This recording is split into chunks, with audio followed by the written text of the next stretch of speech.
Madness. C. Ayyappan എഴുതിയ ചെറുകഥയാണ് madness. ദളിത വിഭാഗത്തിൽ പെട്ടതുകൊണ്ട് തന്നെ ദളിതർ അനുഭവിച്ച വേദനകളും അവരുടെ വികാരങ്ങളും ശക്തമായി തൻ്റെ ചെറുകഥകളിലൂടെ അവതരിപ്പിക്കാൻ അയ്യപ്പന് സാധിച്ചു. കേരളത്തിലെ ദളിതരുടെ നിസ്സഹായാവസ്ഥയും അവരോടുള്ള മോശമായ പെരുമാറ്റവും അയ്യപ്പൻ്റെ എഴുത്തിൽ കാണാം.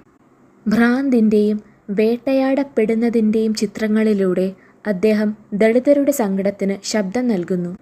അയ്യപ്പൻ്റെ ഒട്ടുമിക്ക കഥകളിലും താഴ്ന്ന ജാതിക്കാരെ സൂചിപ്പിക്കാനെന്നോണം പ്രേതത്തിൻ്റെ സാന്നിധ്യം ഉപയോഗിച്ചിട്ടുണ്ട്.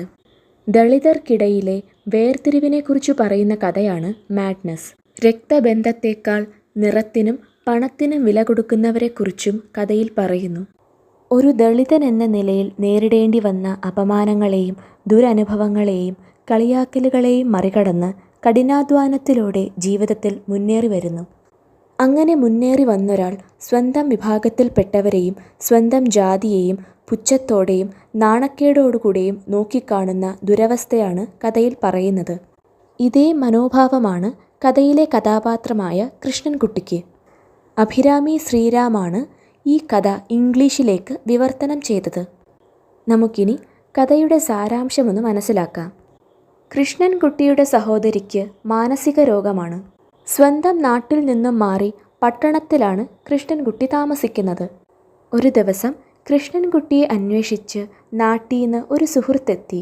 സഹോദരിയുടെ അവസ്ഥ മോശമാണെന്നും അവളെ ഭ്രാന്താശുപത്രിയിലാക്കാൻ കൃഷ്ണൻകുട്ടി സഹായിക്കണമെന്നും പറഞ്ഞാണ് സുഹൃത്ത് വന്നത്. സഹോദരിയുടെ രോഗകാര്യങ്ങളെല്ലാം നോക്കിയിരുന്നത് നാട്ടുകാരും സുഹൃത്തുക്കളുമായിരുന്നു. കൃഷ്ണൻകുട്ടിക്ക് അതിനെക്കുറിച്ച് ഒരു അറിവുമുണ്ടായിരുന്നില്ല. തൻ്റെ ചങ്ങല അഴിച്ചു തരാൻ ആവശ്യപ്പെട്ടുകൊണ്ട് കാറിലിരുന്ന് നിലവിളിക്കുകയായിരുന്നു കൃഷ്ണൻകുട്ടിയുടെ സഹോദരി. കൃഷ്ണൻകുട്ടി അത് കണ്ട ഭാവം നടിച്ചില്ല.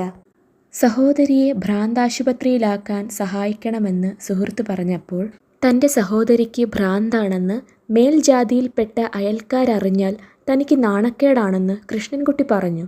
ഇതുകൂടാതെ തൻ്റെ ജീവിത രീതിയും തൻ്റെ കൂട്ടുകാരുടെയും വീട്ടുകാരുടെയും ജീവിത രീതികൾ തമ്മിൽ അയൽക്കാർ താരതമ്യം ചെയ്യുമെന്നും അയാൾ പറഞ്ഞു. മാത്രമല്ല, കൃഷ്ണൻകുട്ടി മാഷിൻ്റെ സഹോദരിക്ക് ഭ്രാന്താണെന്ന് നാടുനീളെ പറഞ്ഞു നടക്കും.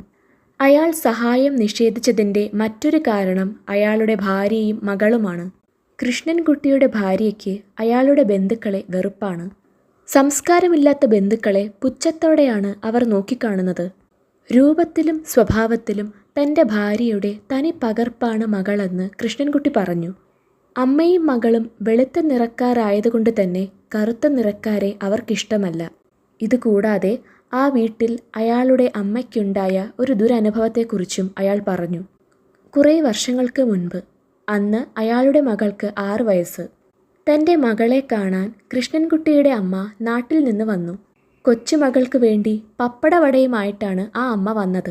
ആ അമ്മ ഒരുപാട് നേരം വിളിച്ചിട്ടും ആ അമ്മയുടെ അടുത്തുപോലും കൃഷ്ണൻകുട്ടിയുടെ മകൾ പോയില്ല. അവൾ നേരെ ഒരു കൂട്ടുകാരിയുടെ വീട്ടിലേക്ക് പോയി. കൃഷ്ണൻകുട്ടിയുടെ അമ്മ വീട്ടിൽ നിന്നും ഇറങ്ങി എന്നുറപ്പ് വരുത്തിയ ശേഷമാണ് അവൾ വീട്ടിലേക്ക് തിരിച്ചെത്തിയത്. അവൾ കൊച്ചു കുട്ടിയല്ലേ എന്നു കരുതി അയാൾ അവളെ ശാസിച്ചില്ല. പകരം അമ്മയുടെ ഭാഗത്തല്ലേ തെറ്റ്, അമ്മയ്ക്ക് നല്ല വെളുത്ത വസ്ത്രങ്ങൾ ധരിക്കാമായിരുന്നു എന്ന് സ്വയം പറഞ്ഞു. അയാളുടെ അമ്മയ്ക്ക് കറുത്ത നിറമാണ്. കറുത്ത നിറത്തിൽപ്പെട്ട ആരെയും അയാളുടെ മകൾ കണ്ടിട്ടില്ല. ചുറ്റുമുള്ളവരും കൂട്ടുകാരുമെല്ലാം വെളുത്ത നിറക്കാരാണ്. തമിഴ് കൂലികളെയും പിച്ചക്കാരെയും മാത്രമേ അവൾ കറുത്ത നിറത്തിൽ കണ്ടിട്ടുള്ളൂ. തൻ്റെ ഭാര്യയ്ക്കും മകൾക്കും ഒരേപോലെ തൻ്റെ ബന്ധുക്കളെ വെറുപ്പായതിനാൽ സഹോദരിയെ ഏറ്റെടുക്കാനും ചികിത്സ നടത്താനും തനിക്ക് സാധിക്കില്ല. അങ്ങനെ ചെയ്താൽ കുടുംബകലഹം വരെ ഉണ്ടാകാം. അപ്പോൾ ഒരു ചോദ്യമുയർന്നു വന്നു. ആശുപത്രിയിൽ ചികിത്സയിൽ കഴിയുന്ന സഹോദരിയെ ഒരു വട്ടമെങ്കിലും വന്ന് കാണേണ്ടത് ഒരു സഹോദരൻ്റെ ഉത്തരവാദിത്തമല്ലേ? ഈ ചോദ്യത്തിന് കൃഷ്ണൻകുട്ടി മറുപടി പറഞ്ഞത് ഇങ്ങനെയാണ്: അതെ, ഞാൻ അംഗീകരിക്കുന്നു. നമ്മുടെ വേണ്ടപ്പെട്ടവർ ആശുപത്രിയിൽ ചികിത്സയിൽ കഴിയുമ്പോൾ വന്ന് കാണേണ്ടത് പ്രശംസനീയമായ ഒരു കാര്യമാണ്. പക്ഷേ ഞാനത് ചെയ്യുന്നില്ല. ഞാനൊരു ക്രൂരനായതുകൊണ്ടൊന്നുമല്ല. എന്നെ കണ്ടാൽ തിരിച്ചറിയാൻ പോലും സാധിക്കാത്ത സഹോദരിയെ കാണുന്നതിൽ എന്തർത്ഥമാണുള്ളത്? എൻ്റെ സന്ദർശനം അവളെ സന്തോഷിപ്പിക്കുകയോ സമാധാനിപ്പിക്കുകയോ ചെയ്യുന്നില്ല. പിന്നെ ഞാൻ എന്തിനു വരണം? ഇത്തരത്തിലുള്ള കൃഷ്ണൻകുട്ടിയുടെ പ്രതികരണങ്ങൾ കേട്ട്, കൃഷ്ണൻകുട്ടി, നിനക്കും ഭ്രാന്തായോ എന്ന് സുഹൃത്ത് ചോദിച്ചു. ഈ ചോദ്യത്തോടു കൂടെ കഥ അവസാനിക്കുന്നു. ഇവിടെ ജാതിവർഗ ബോധത്തിൻ്റെ ഇരയാണ് കൃഷ്ണൻകുട്ടി. ദളിതയായി ജനിച്ച ഒരു സ്ത്രീയുടെ ദാരുണമായ അവസ്ഥയെയാണ് ഭ്രാന്തിയായ സഹോദരിയിലൂടെ കഥാകാരൻ അവതരിപ്പിച്ചിരിക്കുന്നത്. ഒരു പുരുഷൻ ദളിതനായി ജനിച്ചാൽ അവന് 2 തരത്തിലുള്ള ഭാരങ്ങൾ ചുമക്കേണ്ടതായിട്ട് വരും. ജാതി, മതം എന്നീ 2 ഭാരങ്ങൾ. ഇത് ഒരു സ്ത്രീക്കാണെങ്കിൽ അവൾക്ക് 3 ഭാരങ്ങൾ ചുമക്കേണ്ടതായിട്ടുണ്ട്. ജാതിയുടെ, മതത്തിൻ്റെ പേരിലുള്ള അടിച്ചമർത്തൽ. മൂന്നാമതായി സ്ത്രീ എന്നുള്ള അടിച്ചമർത്തൽ. ദളിതരോടുള്ള സമൂഹത്തിൻ്റെ അവഗണനയെ സഹോദരിയോടുള്ള കൃഷ്ണൻകുട്ടിയുടെ പെരുമാറ്റത്തിലൂടെ കഥാകാരൻ കാണിച്ചു തരുന്നു. താഴ്ന്ന ജാതിയോടുള്ള സമൂഹത്തിൻ്റെ മോശമായ പെരുമാറ്റമാണ് സ്വന്തം കുടുംബത്തെ തന്നെ ഉപേക്ഷിക്കാൻ കൃഷ്ണൻകുട്ടിയെ നിർബന്ധിച്ചത്.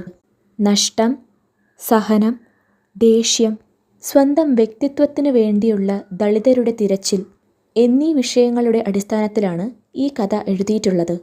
കൃഷ്ണൻകുട്ടിക്കാണോ, അയാളുടെ സഹോദരിക്കാണോ, അതോ അയാളെ ഇത്തരത്തിൽ ചിന്തിക്കാൻ നിർബന്ധിച്ച സമൂഹത്തിനാണോ, ആർക്കാണ് ഭ്രാന്ത്? കഥ വായിച്ചു കഴിയുമ്പോൾ ഇത്തരത്തിലുള്ള ഒരു ചോദ്യം ഉളവാക്കുന്നവയാണ് കഥയുടെ തലക്കെട്ട്. മാഡ്നസ്. ഈ വീഡിയോ എല്ലാവർക്കും സഹായപ്രദമായി എന്ന് ഞാൻ വിശ്വസിക്കുന്നു. Thank you.